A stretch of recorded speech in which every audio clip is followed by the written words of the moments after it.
Yo, what's up mga kabeks? So ito na nga yung mga ganap-ganap ng mga nagdaang araw sa panibagong araw, panibagong vlog. Tara, samahan nyo ako sa aking vlog. Marami kaming naging ganap nitong mga nagdaang mga araw at marami din kami napuntahan. So ayan, itong araw na to, dito sa video na to ay papunta kami ng Bidok. Tatlo lang kami kasi nga si Kupal nasa bakasyon. So ayan ang outfit natin. Nagsombrero tayo dahil sobrang init. At ayan, chinek ko muna ang gate namin kung nasara ko nga. Pupunta kami ng Bidok ay gamit namin ay train. So dito kami sa MRT Kimbangan. So ayan, nakasakay na kami sa loob ng train. At nakasabay pa namin yung therapist ni Amo. So ayan, isa sa mga therapist niya. Ano siya, Mali kung di ako nagkakamali. At dito kami pupunta sa Thai restaurant, Sanuk Kitchen. Dito kami pupunta. Isa din sa paboritong restaurant ni Amo. So ayan, naka-order na kami at hinihintay na lang namin ang aming order. So habang naghihintay ay video. Maganda siya kasing oras na to wala pang masyadong tao dahil nga ano lang to, 11 pa lang mahigit. So ayan, si ate kumukuha na ng aming mga sausawan. Masarap din yung mga sausawan dyan. At dito na sa ano na to, kitang-kita yung Jollibee. Mas malapit yung Jollibee dito sa kinainan namin, malapit yung Jollibee. At ayan na nga, dumating na ang aming mga in order.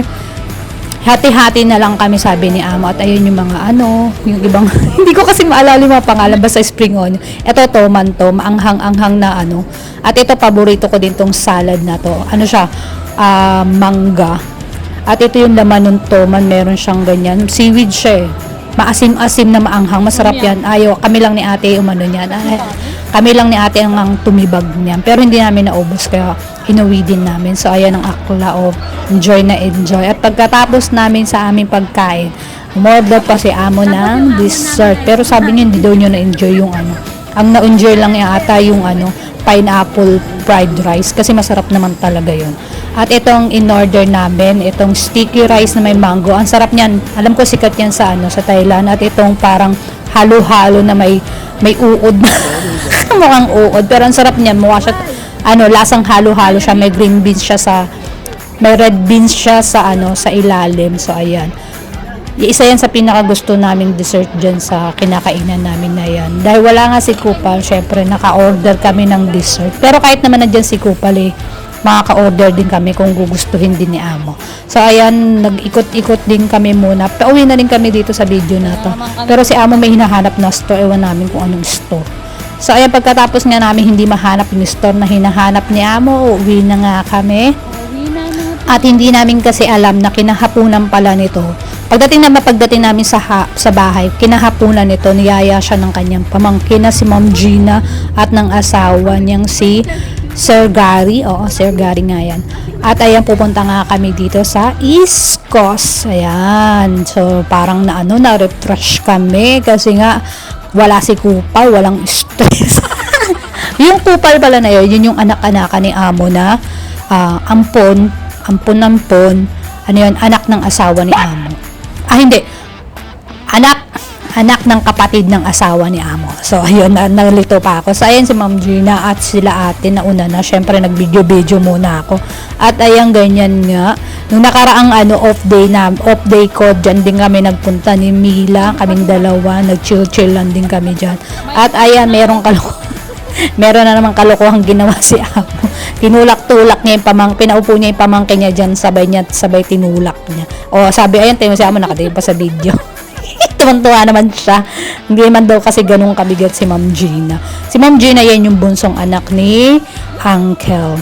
So ayan, natuwan-tuwa silang dalawa. At ayan nga, pagkatapos ng itulak-tulak, umikot na kami kasi nga may pupuntahan pa kaming ibang lugar. So ayan yung view, napaka-refresh, talagang ang chill namin kasi nga wala kaming parang asong sunod na sunod. Yun nga yung anak-anaka ni Amo. Naiirita kasi kami pagkasama namin yung para kami may asong nakasunod, hindi naman nagsasalita, nakakainis. So ayan, dito kami pupunta at dito kami maghahapunan sa lugar na to. Hindi ka daw makakapunta sa lugar na to kung wala kang sasakyan kasi walang bus stop. Kaya pag ang mga taong pupunta lang dito, yung may mga sasakyan. So ayan yung East Coast Lagoon Food Valley. Ayan yung itsura niya. Ang dami niyang tao talaga. Parang ang sarap talaga kumain diyan pag gabi. At ayan na nga, gabi na. first time, hindi naman totally first time. Minsan lang kaming kumain sa labas at inaabutan ng gabi. So ayan, ang in-order ni Amos sate. Ito ang tawag dito sa kanila ay lala.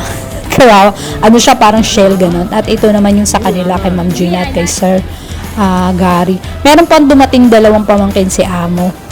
Si Ma'am Shirley at saka si Sir Ronnie. So ayan na nga, di ba? Bakla, minsan-minsan lang kami abutan ng ng gabi sa labas. At ayan, paborito ni Among satay chicken at mayroon pang manok. Napakasarap ng lahat ng mga nakain namin ng araw na yan. Talagang, ayan yung in-order ko ay ang tubo. Sugar cane. Ang sarap niya rin, grabe. Walang tapon yung mga pagkain. At ayan na nga, nagdilim na. Ay, grabe ba yung hangin. Talang naiba na rin, talaga kami, na-refresh talaga kami. Yan yung itsura nung, nung area pag gabi. Ang daming tao, parang hindi nauubusan ng tao. At ayan si Ma'am Shirley, panganay na anak ni Uncle. So ayan, pauwi na kami. At bago kami umuwi, umorder muna. Bumili muna sila ng ice cream. At ayan nga, si Amo kami tuwan-tuwa kasi kahit hirap na hirap siyang hawakan yung ice cream.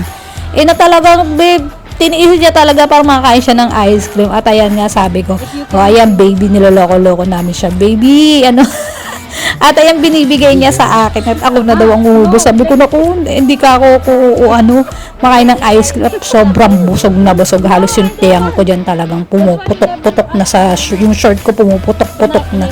So ayan, pauwi na kami. At dito na po magtatapos ang aking vlogs. Sana wag kayong magsawang sumuporta sa akin at see you my next vlog. God bless sa ating lahat.